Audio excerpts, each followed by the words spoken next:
You're a lifesaver. Okay, we're good to go. I run a lot of things. Thank you. I'd like to open the March 9th, 2022 work session to order at 6:30 PM. Meeting called to order. Are there any additions or removal of agenda items tonight? If not, would anyone like to make a motion to approve the agenda for tonight? So moved, Mr. Mayor. So moved. Is there a second? I'll second. And seconded by Counselor Ash. Would you call the roll, please, Stephanie? Counselor Allen, Aye. Counselor Webb, Aye. Counselor Ash, Aye. Mayor Hobart. Aye. Motion carried. Okay, we'll move right into new business. And I'd like to introduce Sheriff Brian Pixley. Thank you for having me, sir. Like I said earlier, I have Chief Deputy Ryan Murphy over here to kind of keep me on track and hopefully answer any questions that I can't answer. So I appreciate you guys letting me come down and present on what an enhanced partnership between the city of Vernonia and the sheriff's office would look like. I have her running my PowerPoint up there if you guys want to figure on the screen. There's a spot. Do you see share screen? Yeah, it's Right, it's green. next. Bottom Ah, picture thank frame. you. Sorry, it's new to me. I haven't It's used okay, this one you're- before. You should see that, right? You should, yeah. Okay. Yeah, so if you go to slideshow. Usually. Yeah, it's gonna do it. There you go. Look at that. Almost like you know what you're doing. A little bit. All right, so if you want to move to the next one. So this is just kind of a general screen here. So, you know, coverage as the area of responsibility gets bigger, coverage gets spread more thin. But one of the benefits of that is though, and also you also come with more calls. One of the benefits is the varied experiences that the deputies get. I'll get into that, why that's more important here a little bit later in the screen. I feel there are several potential good reasons for contracting with the sheriff's office as far as law enforcement coverage. But I understand there's also some concerns. I understand that police departments are typically strongly tied to community identities. And I respect that and I appreciate that. So if this were to happen, we could work together to move forward and kind of mitigate as much of those concerns as we possibly could together. But regardless of what decisions you guys might hope that after this presentation, you'll have a better understanding of what this partnership could look like. And therefore you'll be able to make a better educated decision on which direction you want to go, whatever that direction may be. Next, please, ma'am. So here's kind of, will you click it one more time? And again, and one more time, maybe again. Yeah. Just keep clicking it until the second part of the screen comes up, which will be the sheriff's office. There you go. So this is kind of what it looks like. Vernonia FTEs, from what I've been able to gather, there's 3 officers and 2 supervisor FTE wise. If you guys were fully staffed, you guys are about 1.7 square miles. 2,240-ish residents.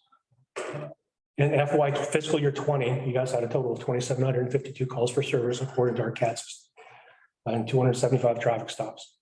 In that same time for the sheriff's office, you back this up, sheriff's office has 6 deputies and 2 supervisors assigned to enforcement. We cover about 688 square miles and about 75 square miles of Columbia River. In addition to that, we have about 52,000, about over 52,000 residents. So FY20 calls for service for Vernonia, as you can see, is 2,752.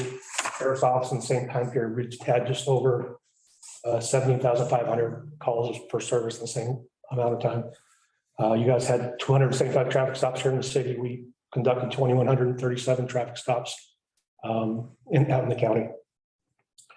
FY21, you guys can see the same there. You guys had 2015 calls for service. We were just over 16,000 calls for service that year. What I kind of want to get into is, so this year to date, FY22, year-to-date traffic stops, the city of Vernonia, there's been 101 traffic stops made in the city of Vernonia. In the same time period, the sheriff's office, I guess of those 101 traffic stops, 52 of those traffic stops were conducted by sheriff's office. I believe since Deputy Ludke came on board, I want to say close to 30 of those are his. Just since October, I think it's been. 29 from January to present. Okay. I didn't count. Okay. And those are all conducted within the city limits of Vernonia. As you can see, the very call, like I was speaking to earlier, it exposes our deputies to a lot more experiences, a lot more different calls and cases than the Vernonia City Police handle, which is good. That means that we will bring a bit more of a varied experience. We have more expertise when it comes to some of those off the wall calls. You know, we have a detective who actually is currently working a sex abuse in the city limits. There's 3 suspects and a minor female. Our detective has been able to identify 2 of those suspects. He got full confessions from those 2. One of them is still in the wind. The 2 he got confessions from has already been indicted. So we're hoping to get that 3rd one, locate him and get him to confess to whatever happened, and then we can close that case out. Next, please, ma'am. So this is kind of the brass tacks. You want to, we'll get one more time. There you go. So when I looked up your guys' budget online, I updated this today to make sure I had the right numbers. Salaries and benefits, you guys pay about $527,660 in your salary and benefits fund. Operational costs are about $93,600 for a total budget of just over $621,000. Like I said earlier, that covers for FTE as far as I've been able to find 1 police chief, 1 sergeant, and 3 police officers. Next, please. This was kind of comparison. So the sheriff's office can provide 4 deputies. I played this out in a couple of different scenarios. It can be one of multiple scenarios. I play this out in 2 scenarios. One is 100% fully paid. 4 deputies, 100% fully paid by the city. The other one is 4 deputies paid at a cost split, 85% for the city and 15% for the county. So 4 deputies paid 100% by Vernonia. Would come out to about $596,000 per year, saving guys, roughly $30,000 per year, a little over $30,000 per year. And this is in addition to the partial contract that we already have. If Vernonia wanted to cost share the deputies, we could split it. Like I said, 85-15 split. That would come out to about $534,000, so savings of $80,000 and change, which is significant. And that, once again, that's a few things to kind of remember. That's in addition to our current policing contract. And these numbers are based on top step deputies. So worst case scenario, that's what the salaries would be looking like. Odds are we probably wouldn't be hiring 4 deputies at top step deputy pay. So that number will probably more likely be less in the beginning, and we could work our way up. Overtime, that also does not include overtime. Overtime is billed at a direct rate. So if we have $5,000 worth of overtime for a quarter, then that you guys will be direct billed for that. If there's no overtime incurred, there's going to be no additional funds for that. And that in the same way with fuel. The fuel would be a direct cost for the deputies that are assigned down here. Yeah, and if it was the 85-15 split, then fuel would be billed at that split as well, 85%, 15%. Currently with City Class 9, we have a version of this. They pay for 1 full-time deputy at 100% who works day shift. He's there basically for the school crowds. And then we have 2 deputies that are paid 85-15, that 85-15 split. The reason I think that is the most cost effective, I think it's the best option, because what that does, that actually allows our deputies to patrol outside the city limits a little bit more. And what I've noticed, I don't have any hard numbers on this to back up this is just my gut feeling, what I've figured out or what I've come up with by talking to people, is when they're patrolling around the city, they're able to stop that criminal behavior, the criminality before it enters the city limits. Therefore, I think it really kind of drives the crime rates down within the city. If you guys paid for 4 deputies at 100%, they would be stationed in the city unless bad things happen elsewhere. Kind of very similar to what your cops do now. If there's a fatal crash over outside the city, I would expect them to respond, just like I would hope that the city of Vernonia would do, and they always do. But they would be stationed here in the city. Next, please.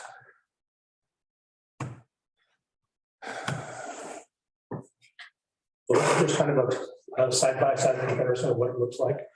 So in addition to 4 deputies, you would also be paying for a quarter, 25% of our sergeant's rate, which would act as a supervisory staff. So it's the breakdown. So total roll-up cost for personnel, operational costs. And like I said, this is billed at, or this is figured at without overtime, and the salaries are figured at top step deputy. So any questions on this one before we move forward?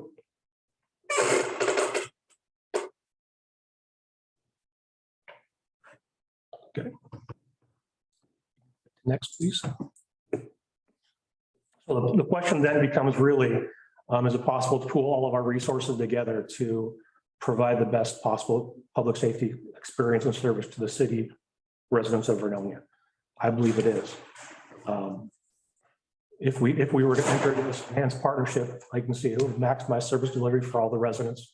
It'll leverage all of our resources and ultimately drive the cost down, I think, for the city and the county.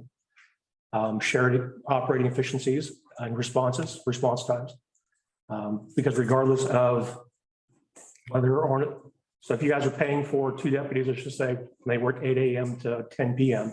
and a call comes out at 11 o'clock, the on-duty deputies would be expected to respond and handle those calls for service. So you're really not just paying for those FTEs. You're paying for those FTEs plus additional response time and additional services from the sheriff's office.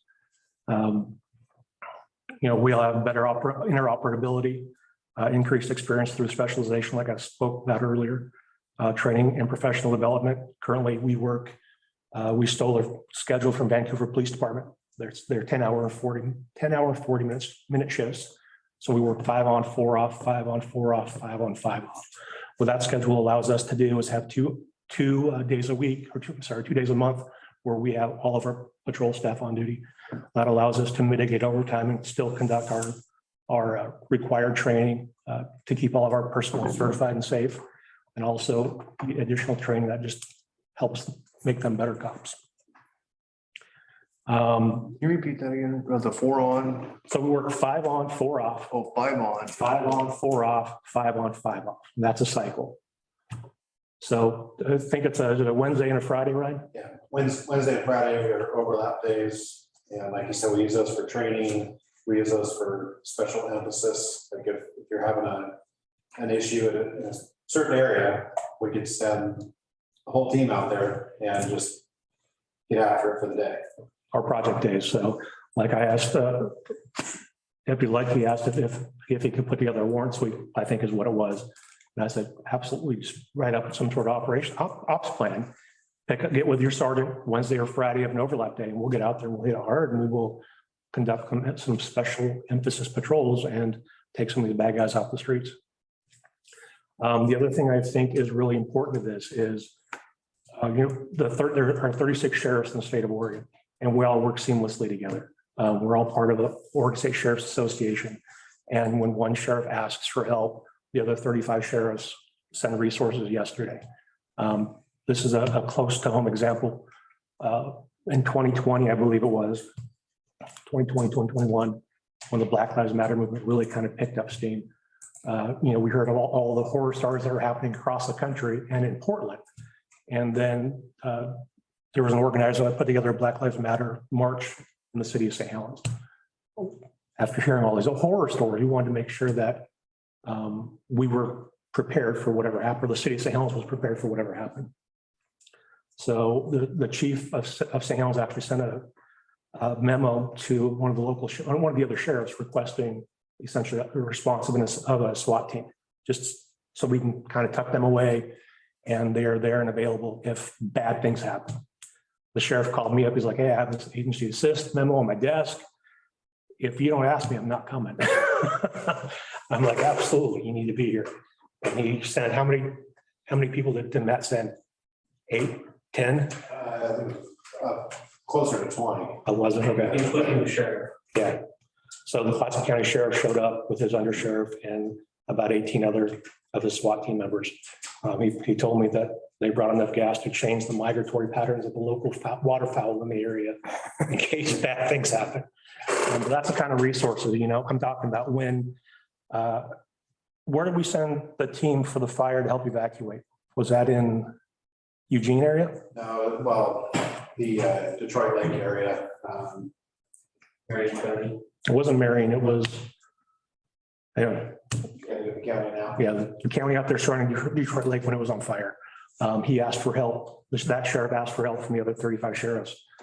He needed help securing essentially cities that had been evacuated, help evacuating people.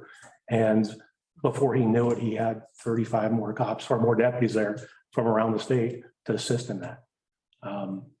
When there was a big forest fire down around Klamath Falls, I sent my jail commander down there to run their EOC center. That's just what happens. That's another benefit of the relationships that the sheriffs have with each other. When we call for help, it does not go unanswered. Next, please, ma'am. A few of the added benefits beyond contracting is, like I said, cost savings to the cities, increased communication, a stronger relationship between the city and the county and between the sheriff's office and the city. Is this the one you want? I'm sorry. No, One more? One more. Thank you. You can go until that one fills in. Right there. Sorry, and my wife helped play with the fading in and fading out stuff, so I'm not exactly sure what that looks like yet. But this would help reduce or eliminate redundancy. So, as of now, we have our own report management system. The city of Vernonia has their own report management system. This would essentially help save you guys money by not having to have your own report management system. It would help buy down the cost of ours. So that would be a partnership and that would help out both ways. It would allow the city of Vernonia to integrate more fully and tap into the county into other county resources as well. Okay, ma'am, pop up the next one.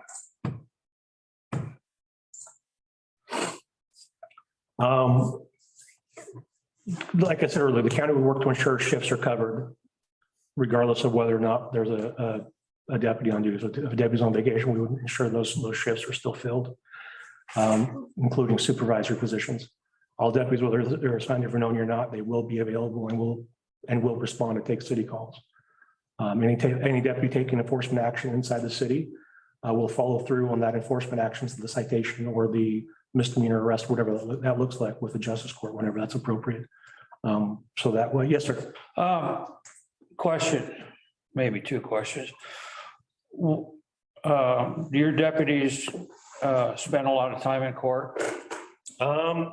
It ebbs and flows. Sometimes yes, sometimes no. So what is the result of that as far as shift change and coverage? If a deputy's tied up in court all day, do you have to shuffle your schedule around a little bit, or? Oftentimes the way that works out, I know this from being a cop, is you never go to court on a day you work. It always happens to be on a day off. But if it did happen on a day that we were working, there was a deputy that was assigned to Vernonia that has to go to court in St. Helens for whatever reason to testify to the grand jury or whatever, and calls come out in the city of Vernonia. The other on-duty deputies would pick up the slack and fill in those holes. So that adds to overtime then? Yeah. Okay. That could add overtime. And my second question is you had two deputies, Alaska 9, one full-time city policeman. So we have Alaska 9. three deputies that the city of Clatsop partners us with. One of them they pay for full-time, but it's still a deputy, and the other two is 85/15 cost share. What kind of overtime do they have? Just the regular run-of-the-mill overtime hours, or? I'd not come prepared for that, but I don't typically think they incur a lot of overtime, right? You approve more timesheets than I do. Yeah, typically the deputies assigned to class tonight don't get a lot of overtime. Just because the call volume's lower and the calls that come out in the middle of the night, they're not getting overtime for those, our deputies that are on duty. They're on duty, yeah. Yeah, I just had a thought, but I lost it. So we'll just press on. Sorry, Brian. You're all good. You're all good, honestly. So one of the things that's usually kind of unclear when something like this happens is what happens to the existing police department staff. There's actually ORSs in place that have protections for them. So they would fully assimilate into the sheriff's office as if we had hired them from day one. So if you had a city officer with 15 years of seniority, they would come over and they would enter the sheriff's office with 15 years of seniority and whatever other benefits that entails. So that would help them out. If bad things happen, we have to lay people off.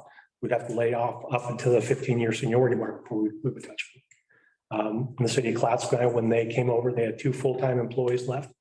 One of them ultimately decided after about a year or so with the sheriff's office that he would rather resign. He had trouble. He had trouble, yes. He had trouble with the structure and with the accountability piece. So he moved on. The other guy is now my patrol lieutenant. So we really try to work with them to ensure that they receive training, they receive the support that they need from us to, should they wish, have a seamless entry into the sheriff's office. How we work that with the city of Clatsville, currently with the Scouts, and this is the thought I was having earlier, is we've tried a couple different schedules with the city of Clatsville with the full-time guy. Last year, we did a full 1-year rotation. And we found at the end of that 1 year that it really kind of hurt the skill level of the deputy that was there, because he wasn't exposed to all of the crimes and all the rush that comes with working in the county. I come from a city police department. Ryan comes from a city police department. It's a different kind of policing than it is in the county. Different experiences, and it hurt him for that. Some of his skills deteriorated because of that. So we have since switched to a 3-month rotation. I think we're doing that, right? So every 3 months, a new deputy will come in and kind of make that rotation. What I like about that schedule is that allows the city residents and the city government to get to know every one of my staff, because they'll be here for 3 months, day in, day out for 3 months. And that really kind of allows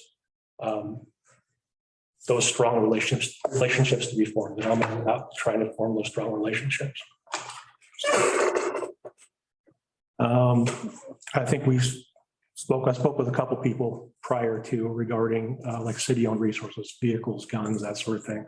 All those things would also come over to the sheriff's office, become sheriff's office property. If we had some sort of, let's say we had a 1-year report provision built in. So you guys signed a contract with us for and you had 1 year to, no questions asked. You could just say, no, thanks, it's not for us. Activate that clause. Then all those city-owned resources would come back to the city at that point. So. Are we leasing cars though? A 5-year deal? At least, we'll own them when they're paid off. So how that happened? We will own them when they're paid off. So the city of Clatsville was in the same boat when we took them over. And from what I've gathered, because I wasn't in a position of leadership when that took place, the city still paid those leases out through the contract, through the lease and term of the contract. I have a link in here that I'll show you guys later. What this would also mean is either myself, Chief Deputy Murphy, or Lieutenant McQuitty would be here at your guys' city council meetings, just like Chief Connor currently does, here to provide you guys with updates, answer questions, field questions and comments from the general public, so we can make sure that we are giving you guys the best service we possibly can. And once a year, I create an annual report for the county. I create an annual report for the city of Clatsville. And if we entered into this partnership, I've created an annual report for the city of Vernonia. Like I said here, actually, if you want to click on that hyperlink, it's okay. This is what hopefully it works. Can you see it? No, it's not coming up. Is it on yours? I think you have to unshare and then reshare the new window. That's a pain in the butt. I can hand my computer out if you guys just want to look at it that way. So does the report talk about crime rate since you guys have taken over compared to Yes. when they had their police force? Yes, let me click on it so I can kind of show you and talk it through. So this is kind of what it looks like. It's okay. We can just do it this way. Summary. You're good. You just zoom in. If you guys want a close look, I can email you. Actually, you can go to our website and download a copy if you'd like, or I can email it to you. This is what it kind of looks like.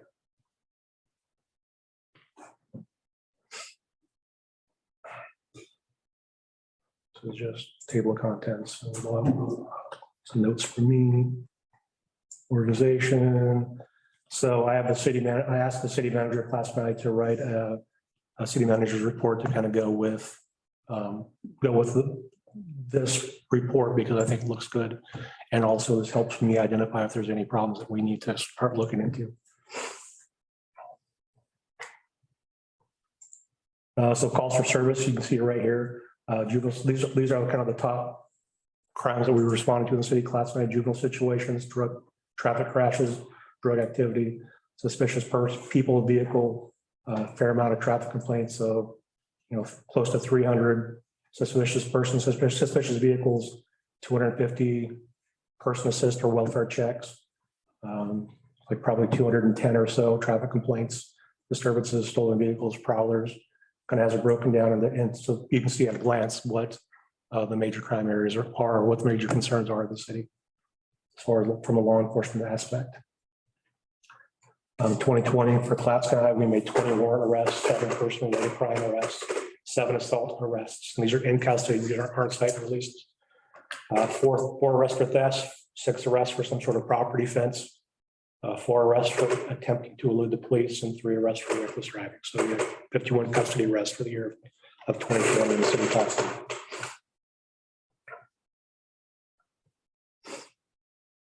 And this is just kind of so person crimes. So the biggest, again, were suspicious person vehicles, welfare checks. This is another graph showing it a different way. So property crimes or incidents, like the major incident for property crimes or thefts. So burglaries, things like that. Followed closely, or not closely, but followed by criminal mischiefs. Alarms of fraud are about the same. So, juvenile related incidents. This juvenile problems was our highest related. We had, it's like probably about 7 or 8 juvenile sex crimes, about the same for missing and runaways. MIPs were about the same, so these are all about the same there. Just over 20 incidents we responded to.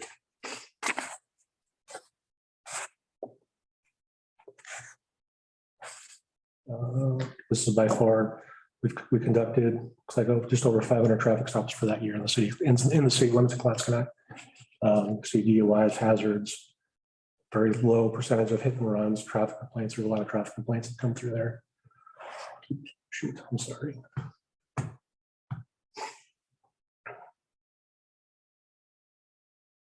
These are some ordinances, nuisances, how that's handled through the city of Clatskai is the city handles the initial complaints. They'll send out the required forms or the warnings. And when it comes down to serving citations or taking enforcement action, that's where our deputy steps in and they'll come down and they'll handle that for you guys or for them. Total police activities by month in 2020.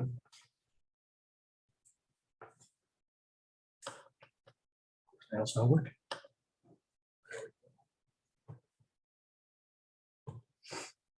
Just some blurb about CHL 2020. We did birthday drive-bys all across the county, and that was probably one of the most fun things I've ever participated with in my career. I tell the story because this one kind of hit me. So the very first one, all we got to do to deputies were like, "Oh, come on, this is dumb. This is boring. We really have to do it." Like, absolutely, you have to do it. Why? It's like, I'm the boss, and I told you have to do it, so do it. The very first one we did was a little Hispanic boy in the city of St. Helens. And as we started parading by, I think we had 6 or 7 cars that day. Started parading by, he was dancing. By the time we got to the end, he just literally, he collapsed into a puddle of tears. He was so happy. No one had ever done anything like that for him before. From that time on, I had to beat deputies off with a stick to try to help because they wanted to participate. They want to get back to the community. So, I'm sorry. I took it out for this year. We have in the previous years, we have a comparison to what the last city of Clatts, the last year's worth of stats from City Clatts versus the first year stats for the sheriff's office contract. Let me see if I can find that for you real quick.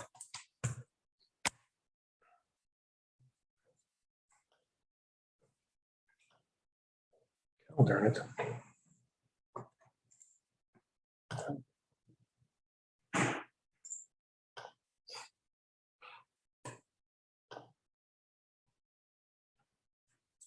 Back for 27.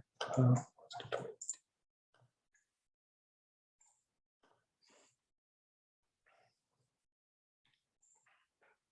One again.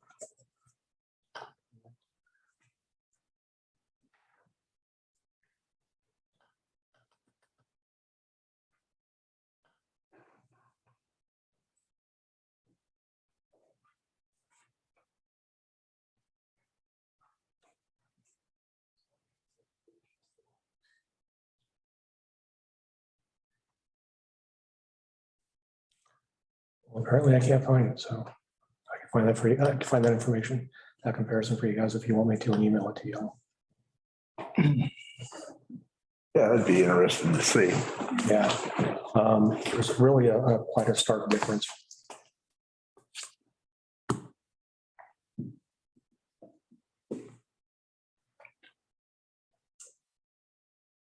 Here we go.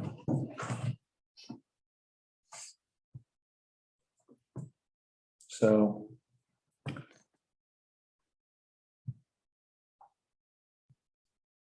the blue is the city Clatts calls, the red is the sheriff's office calls. Yeah, that compares. So February 2016, I guess January 2016, city Clatts had 204, sheriff's office was 203 in 2017. February went up to 160 for this last year for the city of Clatts and 171 for the sheriff's office. April from 124, April 2016, 124 to 194 calls for service in the city of Clatts. As you can tell, it just kind of steadily goes up more or less each year.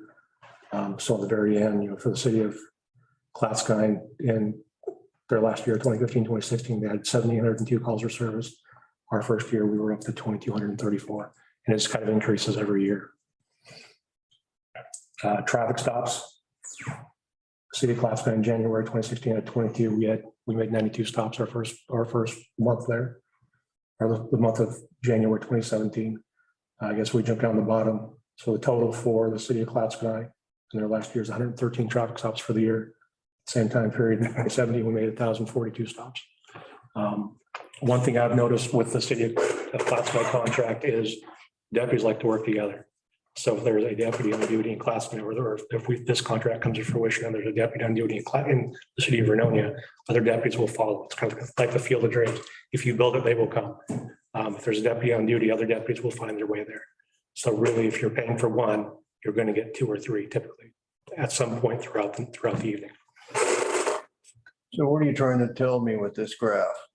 One, crime exploded when the city dropped their police, or two, your sheriffs work a lot harder than the city police, but you hire the city police onto your sheriff force. So I would argue that my deputies outwork the city police force. Right now, especially, I would say without a doubt, we have the hardest working, closest group of enforcement deputies that we've ever had at the sheriff's office. And I would pit them against any agency, any officer in this entire county. My deputies will outwork them. The city of I wish I would have brought my packet. I was going to, but I forgot. Arguably the second busiest city in the county is St. Helens. Their officers average between 600 and 800 calls for service per officer per year. My deputies are closer to 1,600 calls for service per deputy per year. So they work more efficiently, they work more effectively, they work better together. than I think any other agency in this damn county. I put them up to any other agency in the state. My guys and gals they're hungry, they work together, and they get the job done regardless. Where's the county line? How far past St. Helens is that? So the county line goes, Scappoose, I mean. so it's just the other side of Scappoose. So if you talk in where Fred Byers is in Scappoose, Yeah, we're probably another 1.5 miles, 2 miles, that's why, mile and a half. that's why I don't see you guys out there when everybody's doing 75. Right at the 4 lane. So right at Means Nursery really is where Yeah. kind of the county takes over. I try to keep my deputies actually on the county roads where they belong. The city or the highway is OSP's jurisdiction. I seen one OSP yesterday, but that's about one in about 3 months, so. Yeah. You figure when Trooper Jeffries got in that car crash and the horrific car crash, when he got hit by a car, how many deputies did we have on scene that we had to put off for about a week? Yeah, so there was Five? five Six? that went off, yeah. So the whole, So 5 or 6 deputies that were involved in that whole incident that we put off on administrative leave because they needed to process what they just saw, right? This horrific crash, they had to process it.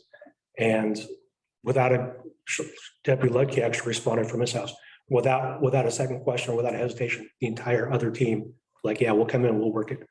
And we have not only fielded our calls since then, but OSP they're down to, I think, 3 people now, yeah. And when they're not working, it's the sheriff's office fielding OSP's calls as well. That's just the kind of dedication, the kind of teamwork that my team provides. I could not be more proud to be involved with such a wonderful group of men and women, both in the jail and back of the house and the front of the house. I truly am humbled by the amount of work they do for me and they do for the residents of this county.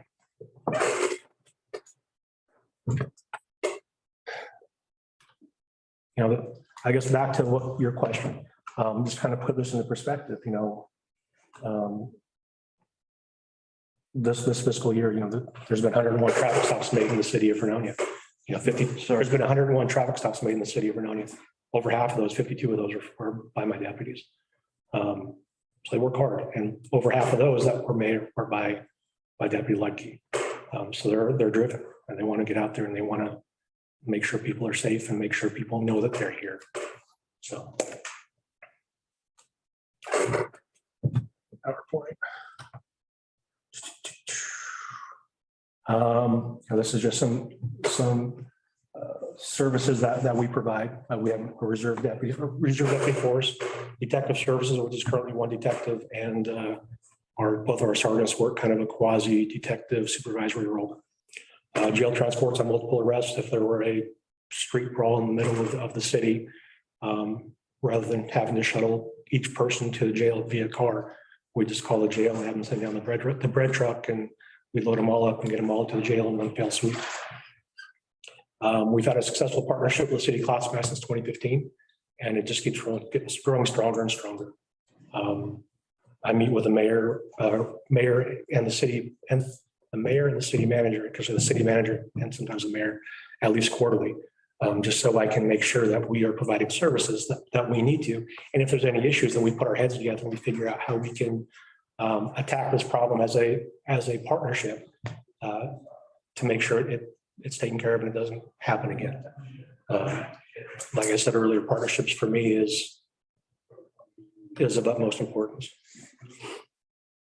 If we go to the next slide, please. Question on your reserve deputies. How are they utilized? So currently, right now, actually, we're down to 1 reserve. Yeah. It's getting hard to have reserves anymore. It is, but he's been a reserve with us for, I got hired I got hired on enforcement in 2010, and I think he was there for at least 5 or 6 years prior to that. He is currently spending a lot of time getting our drone program up and running. He is an IT geek, for lack of a better term, and he knows how to do that stuff a lot better than I ever would in my wildest dreams.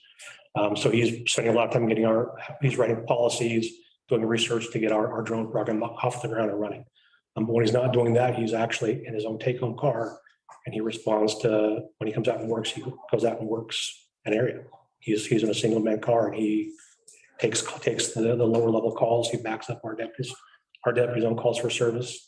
If we have a big incident like Trooper Jeffries, he responded to go help out with that. If we have an incident in the middle of the night, we can call him to come out for scene security or to help with canvassing an area, and he'll do that. So we kind of utilize them as a deputy, I guess, the short answer. Yes, sir. So a robbery in progress call to Vernonia. Say we do go with the sheriff's department. How many can you serve? I guess in one officer or two? Whoever's on duty, honestly.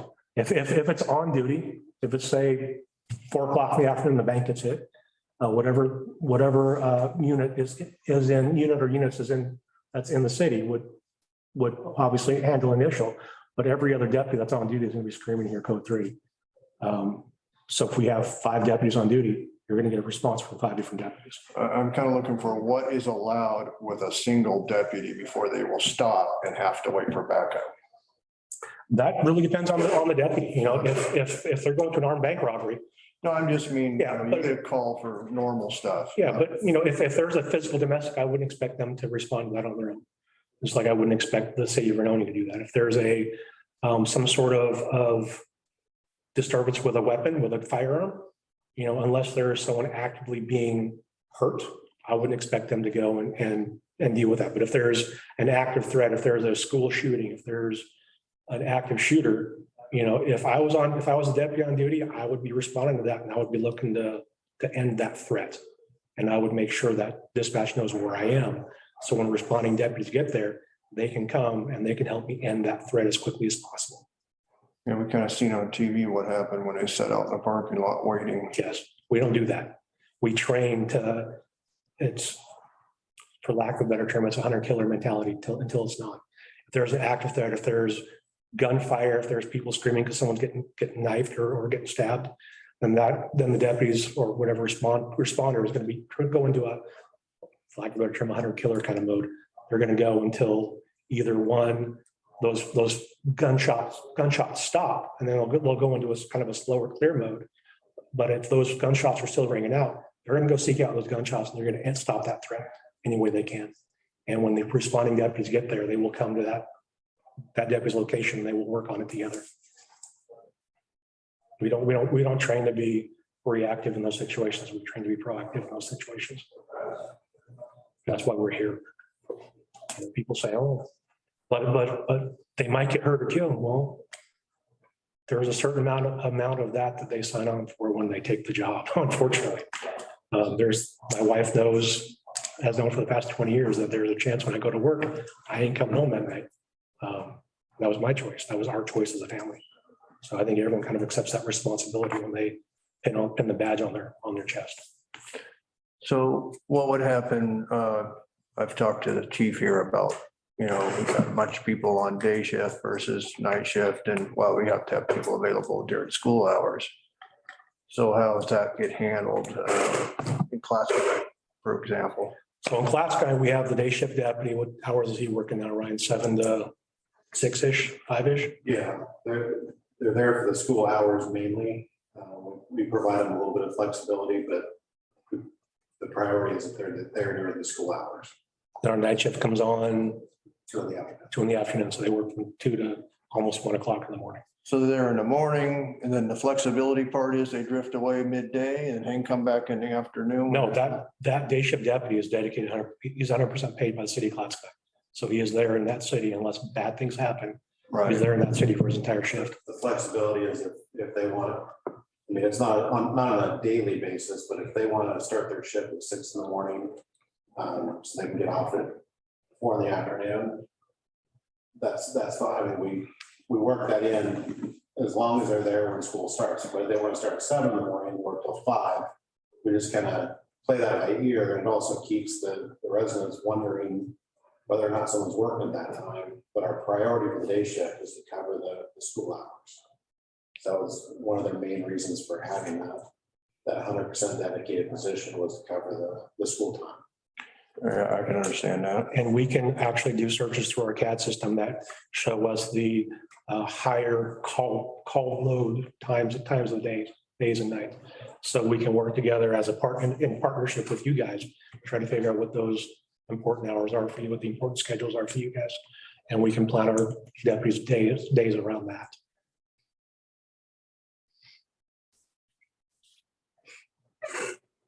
Typically 4 to 7 p.m. Right. Busy times for law enforcement, county law. Right. But the bottom line is really, I know you guys want the best possible police services for the residents in your city. As a sheriff, I see the residents in your city. They're still residents in my county, and overall, it's my responsibility to make sure they're safe as well. So all this partnership is going to do is expand that, give us a better relationship. Because the bottom line is, me and my office, we're committed to make sure that this county is the best damn place in the state, where people can safely live, work, and recreate without fear of being victimized or hurt or anything else. By combining resources, I think the interests of the city and the interests of the sheriff's office have the potential to be more fully realized when we put our resources together and really work together. The bottom line is, whatever you guys want to do, even if you guys decide you don't want to contract with the county, it's still going to be, I'm still going to take that up. So I'm going to help you guys with whatever the hell I can do to make the residents of my county and your city as safe as they can. That's why when Chief Connor calls me, he's like, hey, we're not going to have anyone on duty for between 8 and 4 for the next 3 days. Well, we got it, Mike. Because I take that seriously. I take that to heart. I want to make sure that the residents of my county, who are residents of your city as well, safe. So I think that's all I got. Brian and I are here to answer any questions. So the city of St. Helens is looking to fill some positions, right? I think they are. There are about 7, I heard. Wow. And so have you talked to the city? No, the city of Scappoose, the city of St. Helens, and the city of Rainier. I've talked to them, yes, kind of impromptu presentations with the mayor or the city manager. They're not interested. And as is now, the city of St. Helens pays their cops more than I can afford to pay my guys. Their step 1 police officer makes out what my sergeants do per month. We can't afford that. So you don't help them at all? We do. Oh. We help Oh, yeah. Not in a contractual. not a contractual way. Right. My deputies, and Deputy Lucky can testify to this. I tell my deputies, if you're needed somewhere, go. If you're in Clatskanie and City of Rainier has a domestic or has a crash or they're tied up and something else comes out, you better get your ass there and help them out because they're residents of this county. Yeah. And that's just the right thing to do. Sure. So. What's that? Community first. Yeah, really. I ran on the platform of the people sharing. I take that to heart. Brian, where's the sheriff funding come from, excluding the jail? That comes from the county tax base.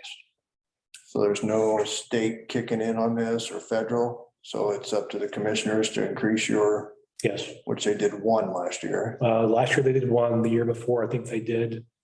I want to say they gave me 2 the year before. So my goal with them, and I've been very vocal in this, is I need 8 more cops. If you look at the FBI did a study based on how trying to work off memory, so you have to excuse me, it's not going to be exact numbers, but they figure for an area the size of Columbia County in both area and population, there should be about 1.4 cops per 1,000 people. We have 0.4 cops per 1,000 people right now. So theoretically, we should have closer to 30 deputies here in the county. Is that not, that's excluding the city branches and their officers? That's so if you part out the county, the cities from the county, it's about a 50-50 split. So there's about 24,000 population in the cities. There's just around 26,000 in the county. So And so the 0.4 is your county deputies in the unincorporated Columbia County. Yes, ma'am. Okay, Yes, ma'am. So you're taking care of 26,000 people with 8.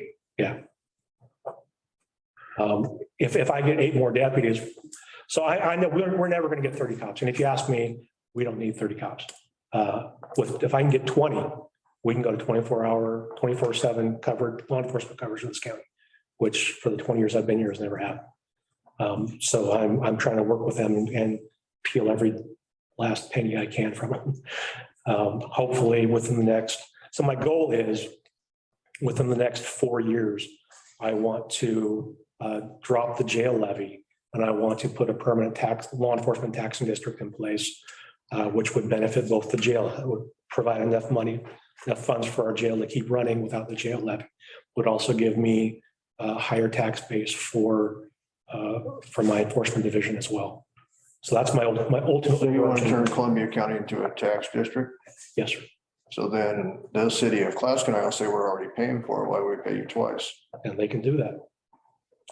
So there are 2 different models of how that's accomplished. One is for the entire county and the other is just for the unincorporated sections. When we came down to it, we would flesh that out more to see what makes more sense to realistically try. I've talked to sheriffs who have both in place. So there's a time and a place for both. So once that time hits, we'll look at where we're at and make that determination. Yeah, you wouldn't want to do that on a levy though, because that only lasts 4 years. You know, that's why you want that taxing district with some sort of set taxing range where, won't go below, won't go above without. So right now there's one for the jail, correct? Right now, there's a levy for the jail that's renewed every 4 years. That brings in about, I want to say $3.4 million for the jail. Then on top of that, we have in a good year, I think 2019, we had we received about $2.75 million from our marshal service contract. And then the county still pitches in another $1 million on top of, the county gives the jail $1 million out of the taxing base to help keep it going. So we've been able to kind of limp that along without raising it because of good fiscal responsibility. So are you going to ask the commissioners for this budget cycle for more? I'm going to ask them, I told them I'm going to try to get 2 every year until we're up to 20. And I know they were plugging holes in the CC rider of a tune of about 500K. They're probably not doing that anymore. Yeah, Hopefully. I don't know where the CC rider sits. Personally, I think you're not going to have, I think CC rider is great in a smaller scale. I think it would be really good for our population that need to go to the doctor's office, those smaller rides. But what I see coming in, I live in Scappoose. So what I see coming in from Portland is I see homeless, I see dopers, I see problems, I see crimes. One of our, right on the border of Multnomah County and Columbia County is Pro Automotive. And they're a huge auto diesel mechanic shop. I'm sure you've seen it. Oh, yeah.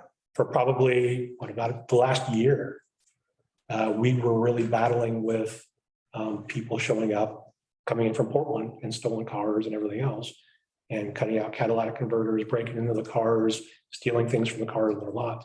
So we were able to work together and really kind of get that situation mitigated in between us. The DA's office bought off on, if anyone's there at 10 o'clock in the morning, I'm charging them with attempted theft, trespass, because there's no other reason why they're going to be there at 10 o'clock at night when they've been closed since 6. So that's why partnerships for me are first, primary, because something like that has never happened in Columbia County. But the DA and I have a really good working relationship. The DA's office, the sheriff's office in general, have a really great working relationship. We put our heads together to try to come up with the best possible solution at the lowest possible cost to get a maximum amount of return for our residents.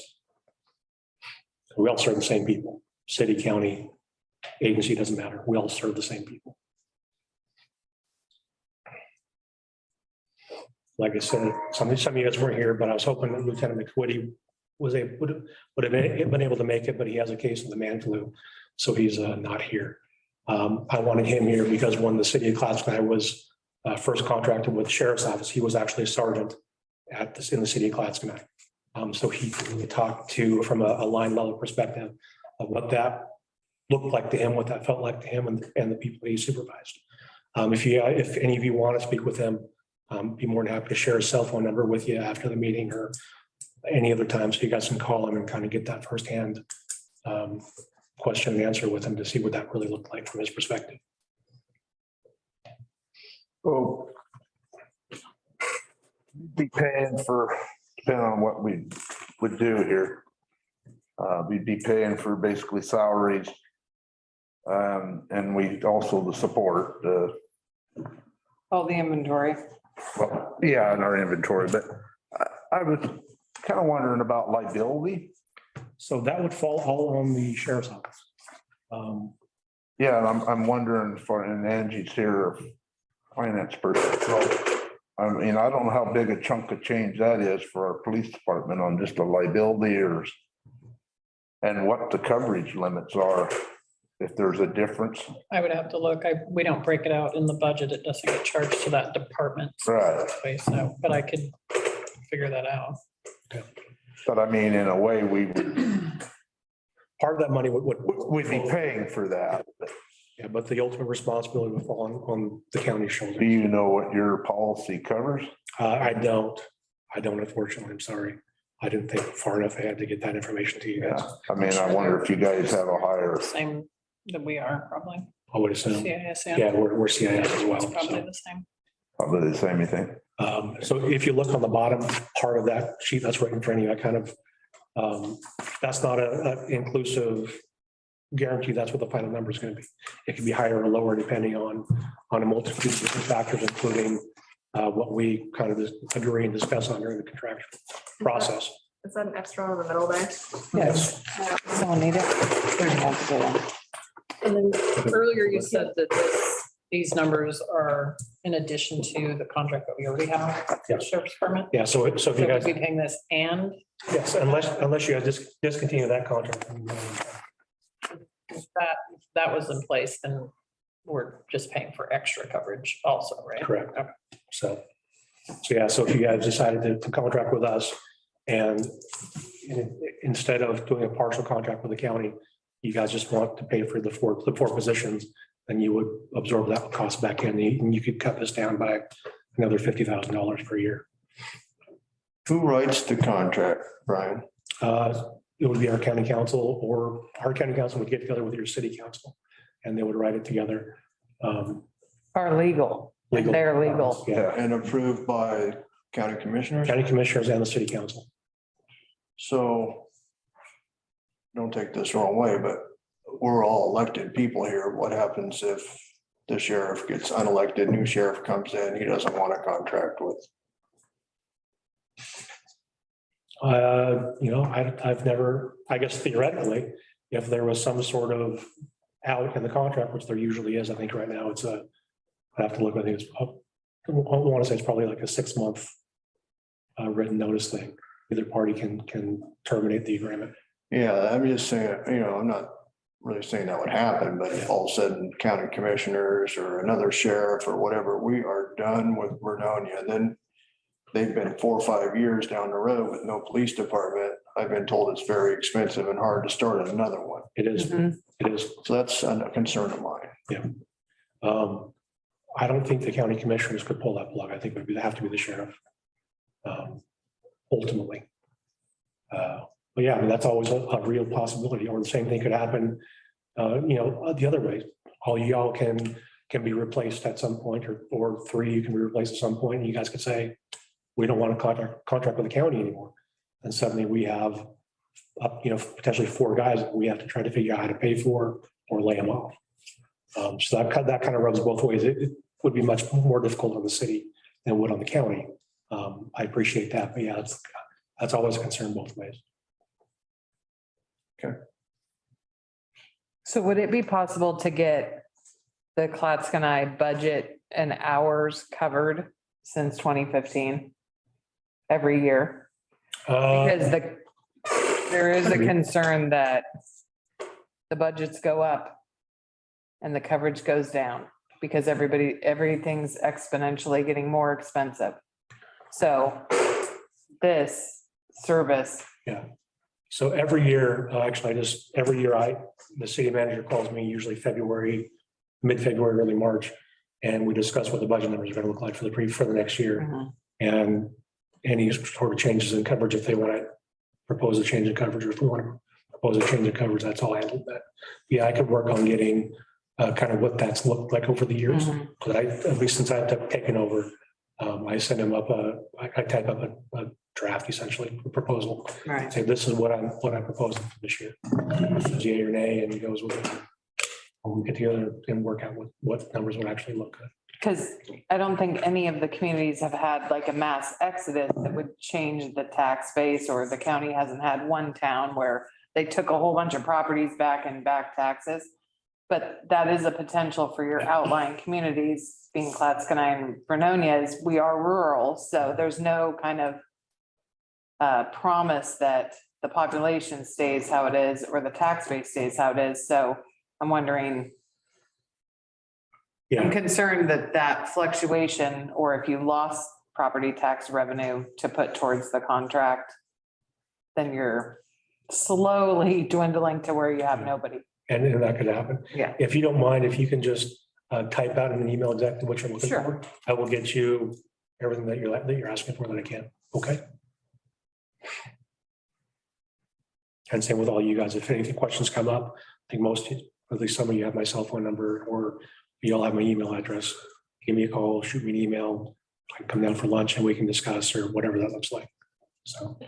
I got a question. Brian, did you say your department can't pay what the other departments are paying? We can't pay what the city of St. Helens pays. What about City of Vernonia?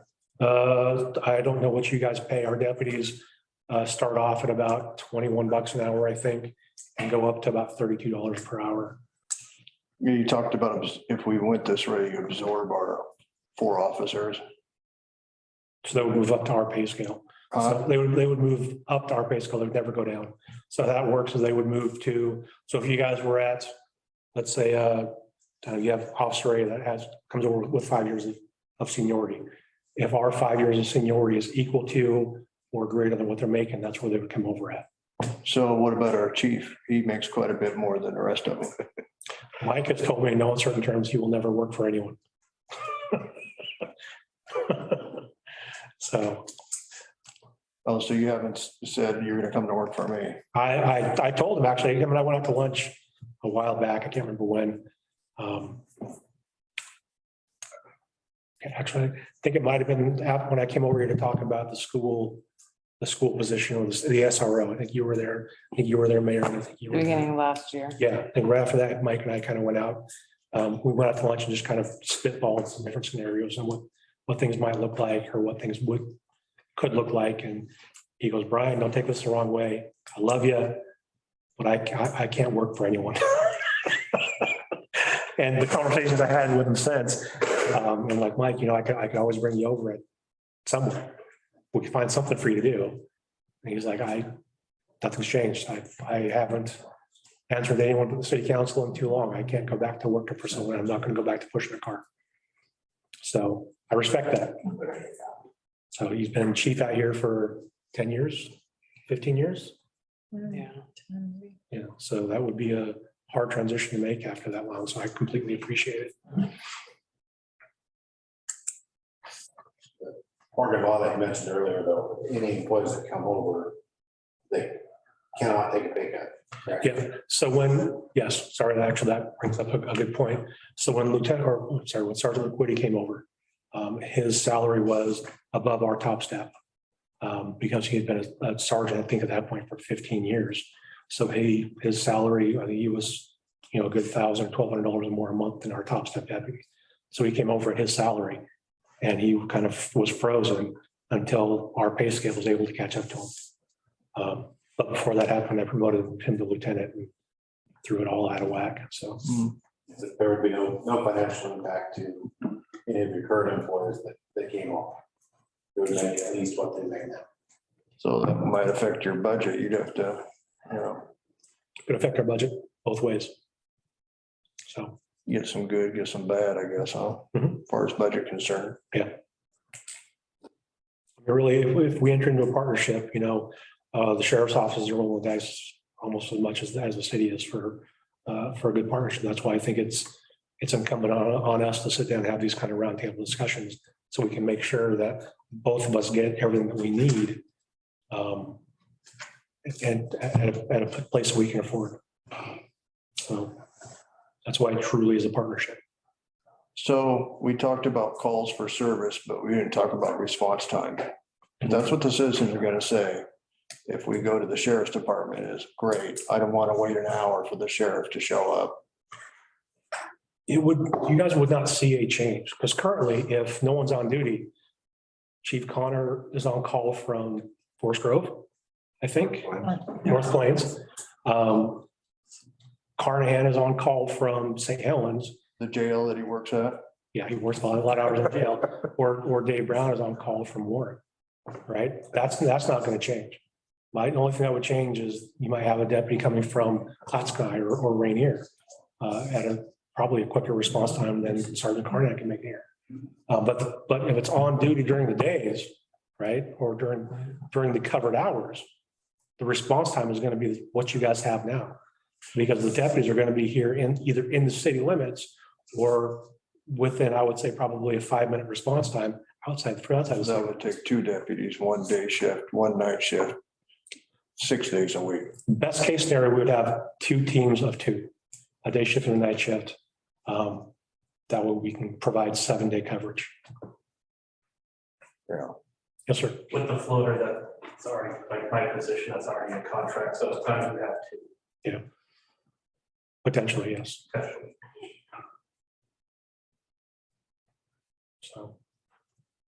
So what, say it is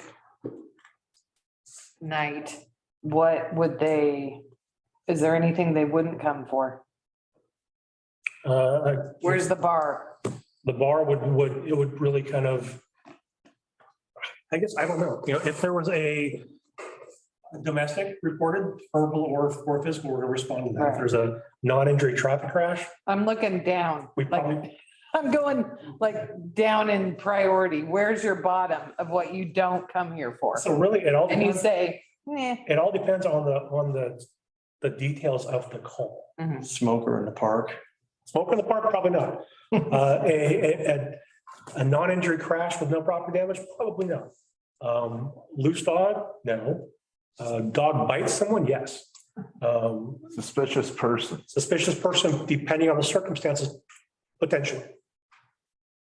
So that's why we rely on our call takers on dispatch to get those details and to relay those details to the deputies. Currently, we always have a deputy and a sergeant on call every day of the week. Not to mention Ryan and Sean are always available. I'm always available as well. So That's something we could work on contractually too, is because if they're gonna be getting called out, that's overtime that right, you're gonna be paying. right. So if you want no call too small, we'll come to everyone. No, I'm thinking the opposite version. So that's I'm showing up for every little thing. Right. Yeah. So that's And then something, charging overtime. and trust me, the deputies don't want to get their butts out of bed unless it's something good. When I was a deputy, I was on call. My kind of motto was, if I'm getting my sorry behind bed at 3 o'clock in the morning, someone's coming back with me. What's the on-call rate? On call is time and a half. Contractually, if 50 an hour or what? no, If called out. if called out, they will probably, so top step deputy, I think is $32 an hour. So you're talking what, 32 plus 15, so a little over $50 an hour. You don't charge for the benefits either? Benefits, yes. So And are you paying a non-call out rate for the hours that they're on? Is that- So the hours, so that's what I was gonna get to. So contractual for the CBA, if a deputy gets called out on his days off, it's 4-hour minimum call back. So he could come out here and handle that barking dog call and go home in 15 minutes, but he's still getting paid for 4 hours. If it's a day that they work contractually, there's a 3-hour minimum call back. Right now, our current CBA is $25 per day to be on call. I think Okay. you guys are paying hourly to be on call. Mhm. But we're currently in negotiations, and that could change right now, but it's very low at this point. Yeah. I know, like, city right here, they do 2 hour minimum full pay, and then a third of an hour after that. That's gonna used to do 50% of your hourly rate to be on call. Okay. Ours is extremely low. It's $25 for a 24-hour period. It's Right. been that way for at least 10 years. Is that what you're? Yes. Okay, I'm sorry, I wasn't catching it then. So Joseph, you said we're paying by the hour for on-call? Mhm. Minimum wage. We pay minimum wage for every hour they're Every on hour call, they're on. that they're not called out. Oh, So that they're sitting at home, prepared to respond. then when they get a call and don't respond, then it's still comp time that they trade later. Is that how it works? Oh, they get No, paid overtime. They have to respond. You said when they get a call and If the don't, chief gets a call, he deals with it, then he calls an officer, the chief gets bothered. Doesn't he get comp time for that? Not for he's getting salaried. bothered. For getting bothered, we don't get paid. Oh, Bothered all the time. I was in Never not bothered. We'd be rich. comp time every time you got a phone call. No, I don't know where. I wish. That would be great, but no. Flex time. I didn't say he got paid for it. I thought he just No. went home early the next day. He comes out here, Yeah. but not if it's just to answer his phone. Yeah, no. Oh, Only time in your duty station, like doing something, do we get comp time. so is somebody on call every day then? Mhm. Mhm. The days, For the shifts that aren't, Yeah. the gaps, the yes. days that Chief and Sean are scheduled, they're on call those days when they're not here. When they're not? And then the other, when Brown's on, then he's on call. That's state minimum wage. Mhm. With us, it's $25 a day contractually at this point. I think ours used to be that way. I think It so. used to be, and it Something like just, that. they weren't willing, I mean, that's an hour, $1 an hour if you stay at home and are Johnny ready. Who wants to do that? Yeah. I mean, it stinks, How right? much is it worth not to drink a beer while you're watching football, huh? Sometimes that $25. Right, that's really what that is. That is that pay, Just stay home and not go to the grocery store. You're, right? you're limited to what you can do when you're on call. Yeah, Yeah, like for me, I live right here. I can't go over to Longview and grocery shop if I'm on call because then I'm adding that time to my response time. right. You just have to be ready. And I think we have say a 30-minute response. So Yeah. somebody needs to be ready to respond and in the car, they're not moving within 30 minutes to call out. So. I don't think that's anything that's written down. It's just kind of the off the books. What we told them to.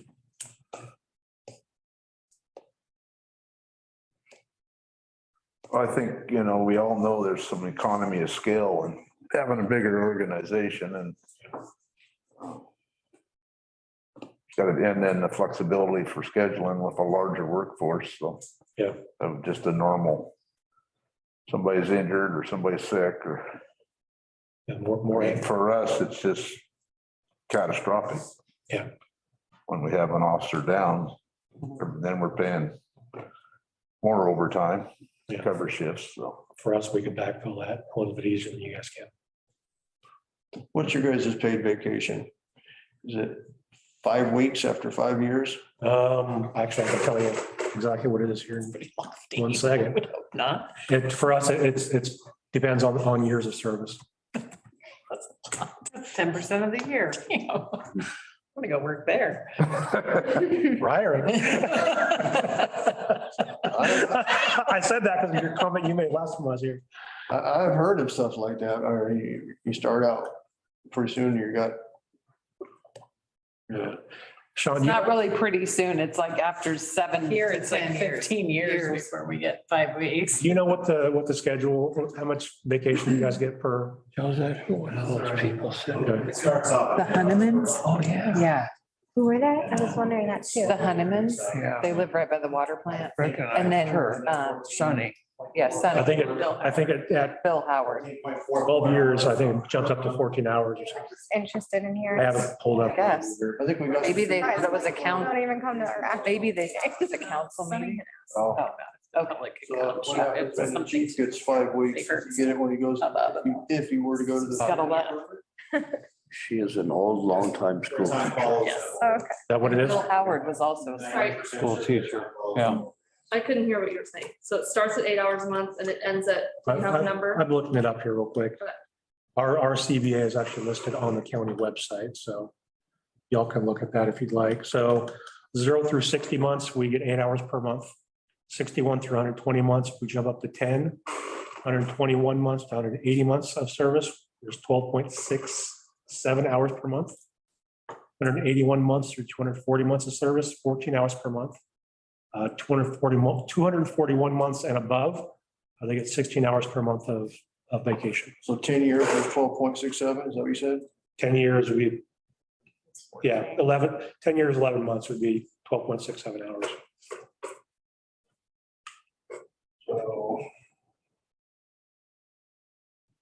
And then they get 8. That's 3.8 weeks. 3.8 weeks for 10 years. And then they get 8 hours of sick leave per month on top of that. That's another day a month. for being Nobody sick? needs that much sick time. Correct. The good thing about sick time is, that all counts towards their retirements. So they want to bank that up as much as they can typically. And I think to correct you, you hope you don't need that much sick time, but it Yes. is there for when you do need it. Yes. Well, in my industry, if you were taking that much time, they'd find somebody else. What if you have a health emergency, like you, I don't know, break a leg? You Your get sick time's cancer. easy for that. You get fired for getting cancer. That's actually That's illegal. flu. Yeah. That'd be a nice. And you're gonna- I think there's a federal Yeah, nice law. lawsuit. Pretty sure that's illegal. Come back to work and we'll start paying you again. Right. Contract isn't loaded with sick time, I guess. Yeah, They're hiring. In fact, they, we are hiring. in fact, they exempted on it. Yeah. Have a unit. Yeah. Really. Probably get PTO. I'd actually like to go to a PTO Nothing. type system. I tried that. It's hard. It's really hard to make the change because you're end up eating it the first year. The Yeah. agency does because it's so much cost. Yeah. To clean everything up and start it is expensive. Yeah.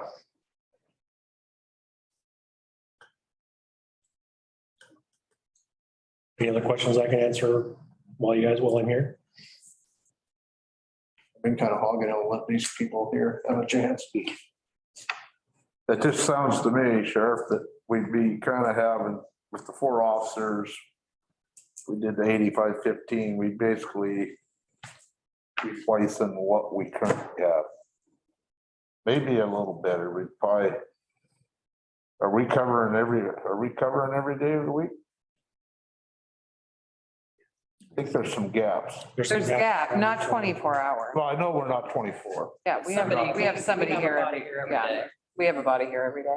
You at least have a. We do have a body on Yeah. every day shift, Counting the sheriff. No, You guys, outside of the sheriff. day shift General, and an evening shift every day. not both shifts necessarily. So, It's hard with 3 people though. yes, We're stuck. yeah, and the reality of that is that that's not gonna go on forever. Right. They're gonna be using some sick days. So, Brian, hypothetically, we've got 4 Columbia County sheriffs assigned to Vernonia.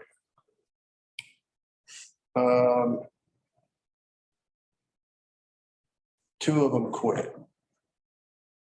How do you pick who gets? If you say, well, your cops quit, so now I've got to do a hiring process, might be a year before I find some more. Tough luck, or do you pull from where to fill? I could say that, but then you guys could say, well, we have a contract, you have a contractual obligation. Make sure you guys have someone here where you're a breach contract. And we can write in some sort of penalty for that in the contract. So what we would do is we would backfill that with our current on-duty staff. We would just assign people out here. Either if they want to go, great. If not, then we'll start at the bottom of the list and say, your turn in Vernonia until we get someone hired.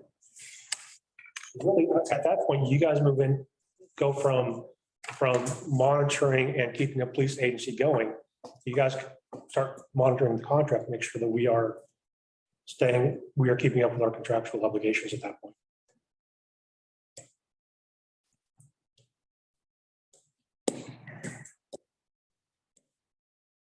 We'll, in that report, we'll be seeing your deputy's time in our community, the different shifts or. We can, so in the Clatskanie contract, we don't do that. For the Clatskanie City annual report, we don't do that. If that's something that's important to you guys, and that's something I can start breaking out. I mean, because they must assign do they assign their time to an area or? The deputies on. Yeah, Are you talking about our current agreement? well, like you said, we would monitor whether we're getting our money's worth or not. I'm just saying, it's, it'd be like our staff where their time card, they're saying, well, I worked in parks today, this Yeah. hours, it would be the same as I worked in Vernonia this shift. So Go ahead. with our CAD system now, each agency is assigned numbers. County is 100 numbers. St. Helens are 700. We're 500. Is 500. So our deputy that was assigned out here we would use the 500 numbers still, like we use in Clatskanie. For example, I'm 101, but if I work in Clatskanie, I'm 801. So there, you were able to track it through there on what area you're assigned to and where you're working. And then if you want to break it down further, you can see where I responded, where 801 responded to calls during that day. If I was responding to calls on Scout Boost, then you can say, wait a minute, we're paying for this guy, but he's a Scout Boost. It's pretty easy to track that, and where we're spending our time, and where we're assigned to. That makes sense? Yeah. When the shift starts, they start at your office, right? No, they start from their driveway. All of our deputies have taken cars. You don't have a morning meeting to go over safety don't have concerns or enough- criminal activities We or don't have anything? enough staff. We rely on email and word of mouth. So that's why I say if you build it, they will come. When the Clatskanie or the Vernonia deputy comes on, he's going to get up, check on duty, and he's going to drive out to Vernonia. Okay, so his shift starts at 7 a.m. He leaves the house at 7 a.m. Leaves the house at He's 7 paid to a.m. drive up here because he's on Correct. duty, right? Correct. Okay. They all have iPads. We all have, so we have tough books. Yeah. Oh, yeah. Yes. Now, all your deputies don't live in Columbia County, I suppose. The most do, I think we have 3 that do not currently. Yeah, 3. Tozier, Brim, and Peabody. Yeah. Right. Washington County, which would actually be closer to them, would come straight here than. Yeah. To go to the office first. We had several deputies here the other day and they went home this side of 47 because it was quicker. Then it would have been to go back through just. Well, it wouldn't be bad to have patrol on 47. Yeah. Right. And that's one of the beauties, right? That's the partnership working is when they're driving here, they're still going to be, even if it's 100% paid, they're still going to be providing that presence on their drive here. Whether that's through Scott Vernonia, whether that's over 202 or 47, they're going to be providing that police presence on the way here.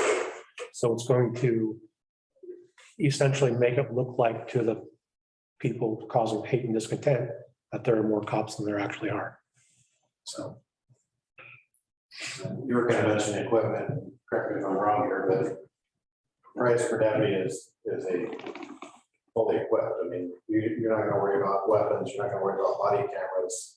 We've all got those and show up with that, so you don't have to have body camera contracts or taser contracts. We just did all the body camera stuff, didn't we? We renew it every year. I think it's every year, every 2 years. So that, I mean, that'd be one thing you would re-up, because we would come with body camera, I mean, fully equipped. There's nothing additional on that, right? Correct. And that's part of the other reason why I like that 3-month rotation, because then I don't have to ding you guys for, so how it used to work when I first took over, the city of Clatskanie, if we had a $10,000 contract for body cameras, the city of Clatskanie would be paying a portion of that. With a 3-month rotation, that deputy is going to be utilizing that body camera in the city and out in the county. So we don't have that same pass through that they used to do, because they're still a county deputy and they're still utilizing that in the county. So I don't see why you guys have to pay for something that we're using. So how do you break down the equipment costs and vehicle costs and all that for deputy charge to cities and stuff? I really don't. Ryan was actually asking me about that the other day. What if we need a new car? I said that I would, if we need a new car for Plattsburgh. So then I'll sit down with Greg and we would determine whether or not they're able to partially fund a car. If not, my deputies have to have a car anyway. So even if they say, I know you need a car, that sucks, we can't afford it. We can't afford to pay for it. We're still going to have to get that deputy a car because he's still a county deputy and he's still going to be patrolling county areas. Does that make sense? Kind of, sort of. Everybody's gonna tell you they can't afford it. Yeah, I was gonna say. But really, you know, that's, they can, but they don't. Right? That's where the partnerships come into play. I trust them, they trust me, and that's why we have Greg and I go out to lunch and have those meetings. Greg Enkelman, which he said, if you guys have any questions or concerns, you can call him. And he'd be more than happy to talk to you guys about his experience in Class Connect. You let them lease cars, purchase cars, or, I mean, does it matter to you? No. We've been leasing all of our cars that we buy. So. And how often do you switch them out? We actually just started a rotation prior to this. It was whenever the tires fell off, we would replace it with another used car. But we're getting on a rotation where we're going to replace about every 4 years. He's my fleet guy. Yeah, it'd be about, hopefully about 4 years. About 100K on them, they're getting around. That would be nice. So that would be nice. Luckily, cars can go further than that nowadays, but no, our current plan is 4 cars every 2 years. And that, with that rotation, with what we've got now, they should be going out at about 120,000 miles. But we're at the beginning of that now, so we've got some old cars. They're getting up there. The one that just crashed the other day was what, 120, 140,000? So, Thank goodness it wasn't a new one, huh? oh my God, yeah, what do you? Heard that come out, I'm like, no new car. So, we, you know, that's what I'm trying to say, is we work together to figure out what that looks like equitably and fairly. So, if you guys utilize that car 25% of the year, then I would probably ask for 25% of the car value to pass through.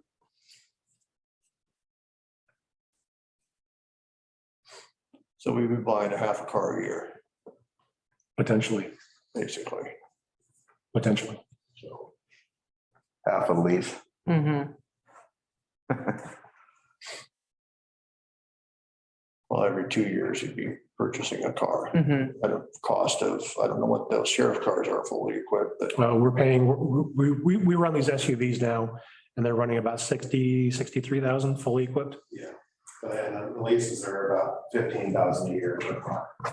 So that's fairly reasonable for what you're getting car wise. Still cheaper than electric.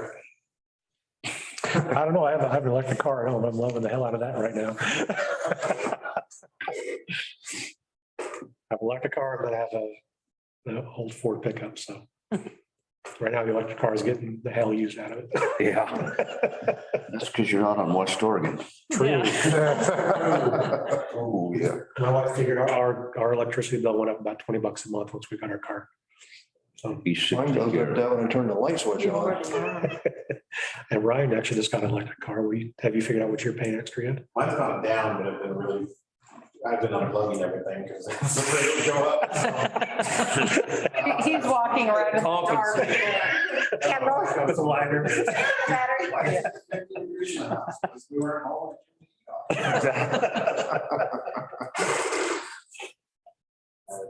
So a couple of years ago, we tried to dip our toe in the hybrid pool. So we bought 3 hybrid SUVs, which both Ryan and I have a hybrid SUV.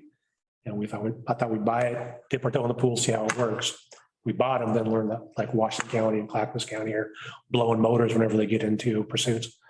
So we let our deputies drive our cars for about a week. And after like an hour, they're like, yeah, no. They didn't like them. No, they said that I had one of the sergeants drive mine, he said he redlined the car, I think 3 times in the first hour. Just trying to turn and catch up the cars because it has a trouble switching between the gas motor and the electric motor. So those are now. A lot of maintenance costs, don't they, later on? I don't know. My wife and I, we actually had a hybrid. We had a Prius, thank you. We had a Prius for probably about 8 years. And we had very minimal costs. We didn't have any costs that were above a regular fuel, a regular car.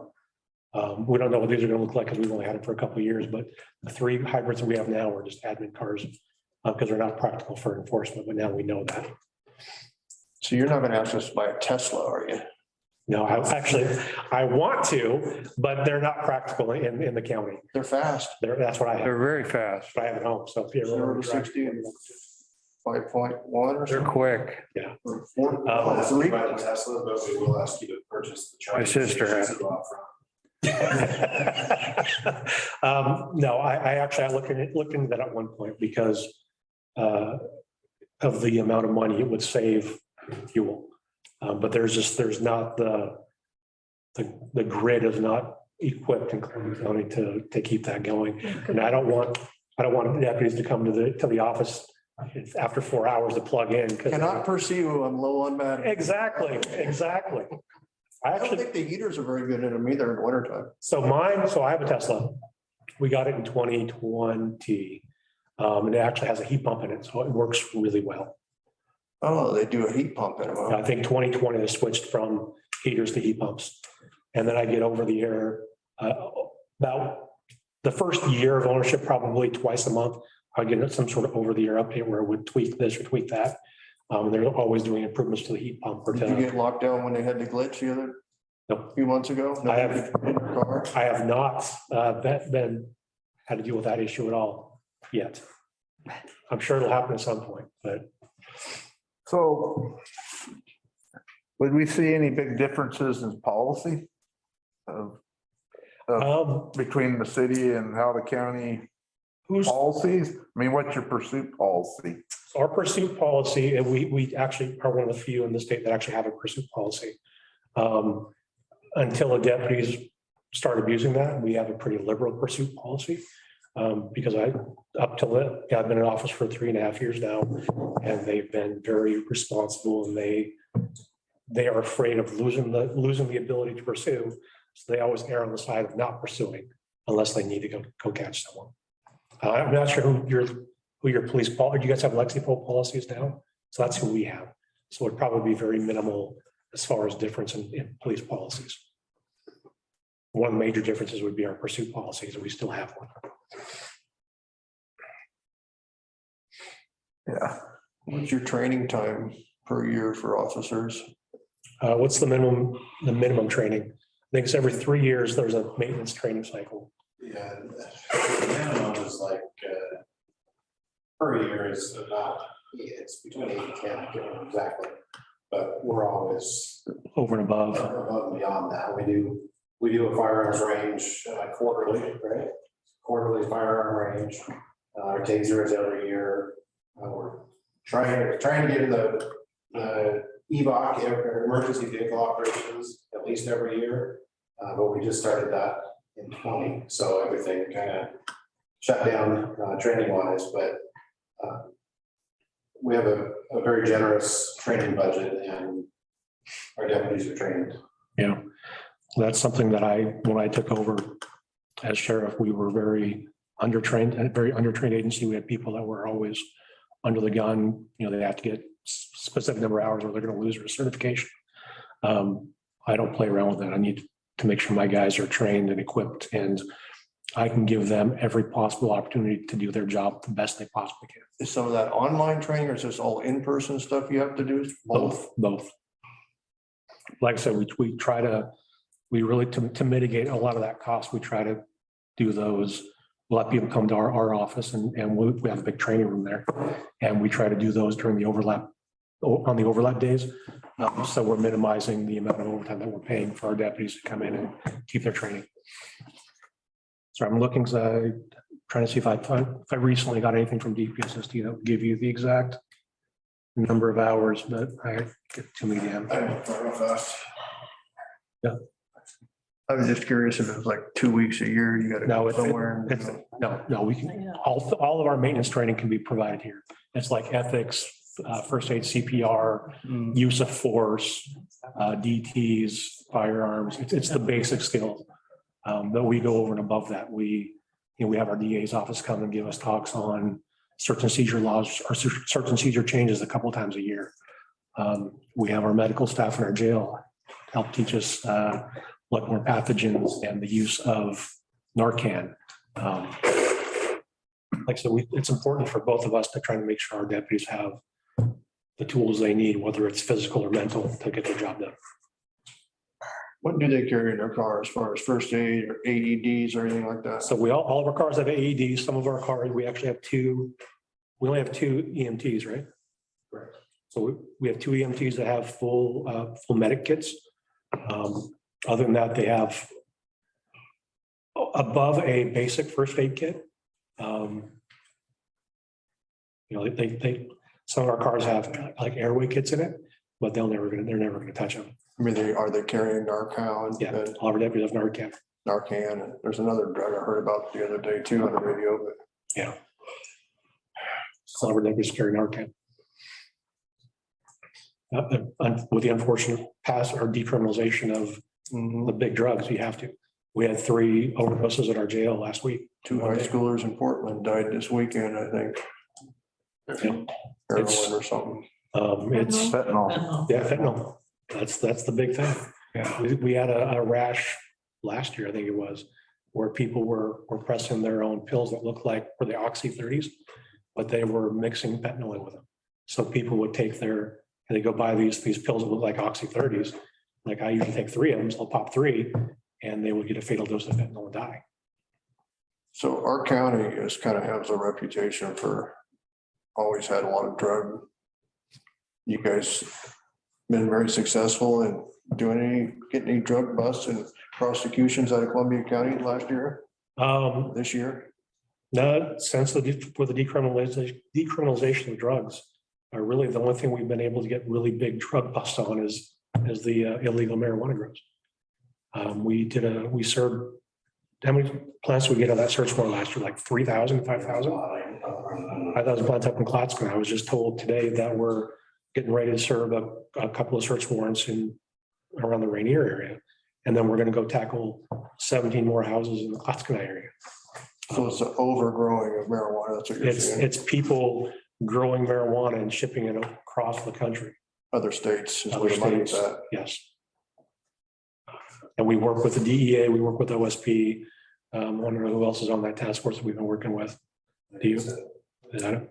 So there's no, you don't have an officer designated to drug task force then? Correct. We do have there's the Columbia Enforcement Narcotics team that historically has been made up of officers from all the jurisdictions. That hasn't happened for the better part of probably the past 5 years. But we still house that in our office and we keep it going. We still receive money from the DA's office for prosecutions that keep kind of feeding that fund. So when something comes up, we have the financial resources without pulling it out of our budget to try to tackle whatever it needs to be. If that means we have to assign Ludke to it and pay him overtime, we pay him overtime out of that fund. So we have the drug team-ish. Yes. Yeah, it just seems like you get these drugs in the community, then they're cutting all your catalytic converters off and the citizens end up paying the bill anyway, so Yep. it's too bad. And nowadays, I mean, the unfortunate realization is nowadays, unless it's a big fish, it's almost not worth the time anymore, right? Because we go and we find some dude slamming heroin with 2 grams in his pocket. Most we can give him is a ticket. And if we give him that ticket and he calls a doctor, Dr. ABC, and says, hey, I want to get treatment. Okay, doctor will give him a note and the citation goes away. There's no penalty. Or conversely, if they say $100 fine, right? $100 fine. But here's the end that really bites me in the butt, is if they decide they're not going to do anything about it, they don't pay it, they don't go to court, they don't get assessed for treatment, there's still no teeth to it. There's no warrants assessed, there's nothing else. It's just, it goes away. It's essentially a piece of paper. So I think this could have been successful if it were done the right way. But as in good old Oregon way, we put the cart before the horse and we just thought it would magically work. Lo and behold, it's not. I know there are other countries out there with successful programs, but they've put a lot of legwork and a lot of research and framework prior to enacting the decriminalization of the drugs. We didn't do that in Oregon. We do catch and prosecute them. Seems like they seem to get out of jail pretty quickly. That's up to the courts and the DA's office. You said, excuse me, you said your relationship with the district attorney's office is Really good. doing good. I've actually met with the district attorney several times and gotten it on. I think he's headed the right direction. Agreed. And that's what I really like. What I really like and appreciate about Jeff is he's liberal Portland, right? He is what he is. I'm more conservative Columbia County, but we're able to work together to figure out where we can meet in the middle and what the important things are. He's really pro-police. He's really pro-law. So, yeah, actually, my first meeting with him, he called me. He's like, "Hey, so you wrote this report?" I'm like, "Yeah, it was a little salt report. Why didn't you charge him for this?" Because my investigation, I didn't see that. Because, well, you just add the charge. The proving part is my arena. All righty. So that's what I appreciate about Jeff. He thinks outside the box and figures out ways he can make it work. So. Well, do you have one hand tied behind your back with the, what's the immunity? What's qualified immunity? They haven't touched Do you it. think that will come into effect? I hope not. I hope not too, because if that does, we're going to lose the across Oregon, we will lose there will be a mass exodus of cops. And that's the unfortunate reality. People like Ryan and I, maybe Sean, I don't know how old Sean is, but we have too much time invested in this career. We can't make a jump. But if I was a cop with 5 years on and I took away qualified immunity, I would go somewhere else, start a new career. Is that where you can be held liable? Yeah. Yeah. You lose your house. Is that? It's the thing now. There's a lot of states across the country that are modifying or removing qualified immunities from their law enforcement. Is that something the legislator is looking at? They've tried it here. Luckily, the Oregon State Sheriff's Association and the Oregon Association of Chiefs of Police work really well together. And we are able to navigate through some of those tough times and wheel and deal a little bit and give them a little bit of what they want and we get what we want. So we've been able to successfully close the door on qualified immunity so far. And that's going to be a fight that we fight every year. I've heard they're going to try to come back with it again this year. So we will, actually, I think they tried in the short session and we shut them down. The OACP and OSSA shut them down. Talk some sense into them. So. Otherwise, you're just spinning your wheels, you're just driving around. Mhm. And that's not good for the community. Become firefighters. So the key is really that not only the relationship you have with the prosecuting attorneys and the judges, that's really where it's at. Really, it goes even above that. So we have a really good lobbyist. that will go to these Senate chambers and deal with all the politicians and help guide them down the correct path. We have several sheriffs every year that step up and provide testimony to the legislature as to their beliefs, why they believe that way, and give them pertinent examples of why taking away things like qualified immunity are a bad thing. Yeah. And we've earned the respect and the trust of the legislatures, of most of the legislators, and they trust us. They know that we're not going to, as an organization, steer them wrong, but provide sound counsel and try to help them out where we can. That's not going to hurt our profession or harm the criminal justice in the state. So we have a pretty good reputation.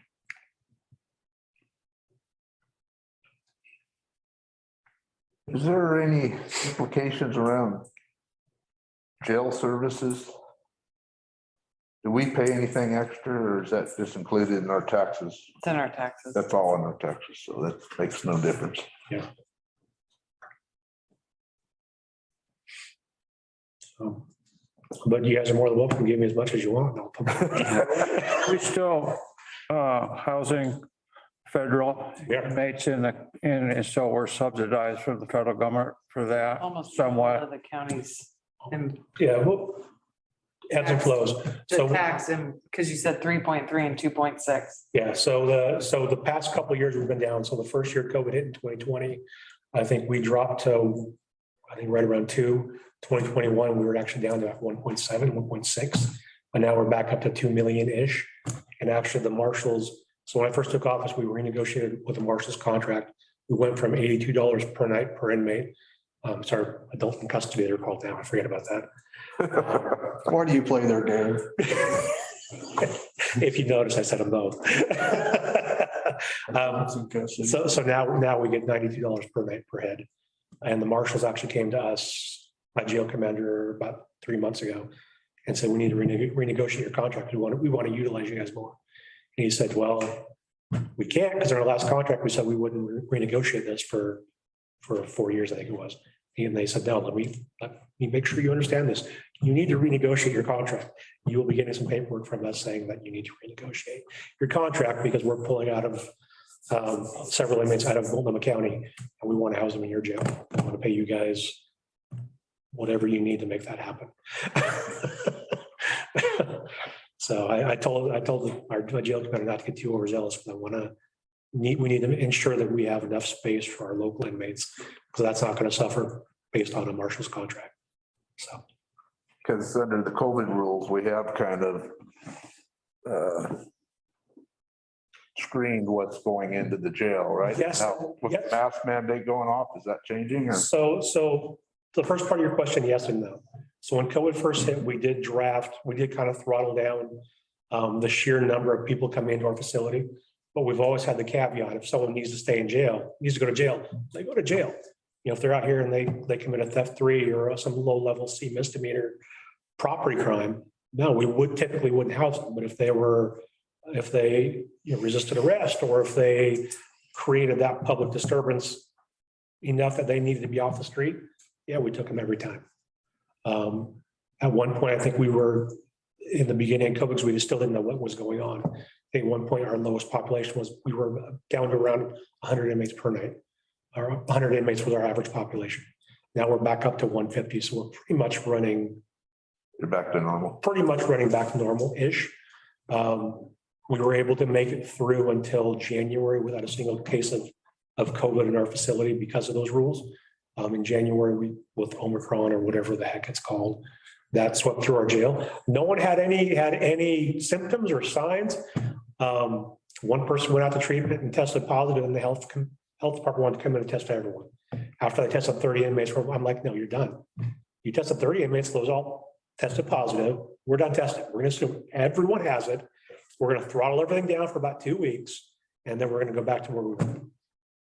So that's where we are. We still technically have where we're still trying not to take those really low level offenders. But we're taking pretty much everyone. We confirmed on a out of county warrant this morning for a FTA and a DUI. that's a pretty low level offense, but we're taking it. So, Ryan took me for a tour over there last year, or I think it was last year, and it's pretty interesting. If you haven't never been, I hadn't been, so. yeah, come on down. Chance, Get you guys on a tour. It's kind of cool, actually. Yeah. At least you're not behind the other wall there. Right. When my kids were young, my two boys were in Tiger Scouts. And I would take them on a tour. I'm like, this is why you don't do that stupid crap, kids. I was like, I land you in here. And they were just fine with everything that was going on. Like, yeah, we're gonna sit out there and watch TV all day. Like, yeah. What do they eat? They eat whatever they're given. No snacks. No snacks. Show them a toilet in the middle of the room. Yeah. Yeah, So that was what got them, but it was a lot of fun. it looks cold. Sometimes it is, some pods are cold. Stainless steel toilet, didn't look good. Yeah, you gotta warm that up first. I spent a night in your jail. The first night? Yeah, when the grand opening, Yeah. they had, the wife and I spent the night in jail. Sleeping accommodations were not good. Dale, that's the best thing I've ever heard. I'm sorry, Donna.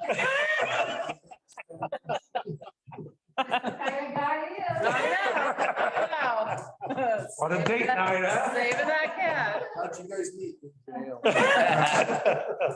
She couldn't get away. Well, thank you, Brian. Anytime, I appreciate the opportunity to come down. You betcha. So, Yeah. Nice meeting you. You do. Thank you guys. Brian. Thank you. Get hold of me, all right? so we're here to, like I said, whether you guys sign the contract with us or not, we're still gonna remain good partners with. Definitely. Yeah. We've definitely noticed what we're currently doing work very well. Perspective, we've seen a couple of officers in town, a lot of occasions. So you've already seen that if you build it, they will come mentality with it. Yeah, they come, they want to hang. That's good to hear. So far, we're very pleased with that. You gotta keep your job for another month, Sean. And I haven't heard any negative comments either with the 52 traffic stops. So. Is there anybody with personal experience with that? I don't know. Haven't got me yet. Oh, you? Oh. I got my headlight fixed. Oh, we're doing headlights. Why don't they do the ones that are Scared triple drives the for me? Jesus out of me? Yes, Yeah. you'd have to be the right ones. You guys haven't stopped me. My city, all my city guys have stopped me at least once. Is that a When challenge? your eyes get old, those hurt. Maybe. She said you can't pull her over, Sean. I didn't say can't. Haven't.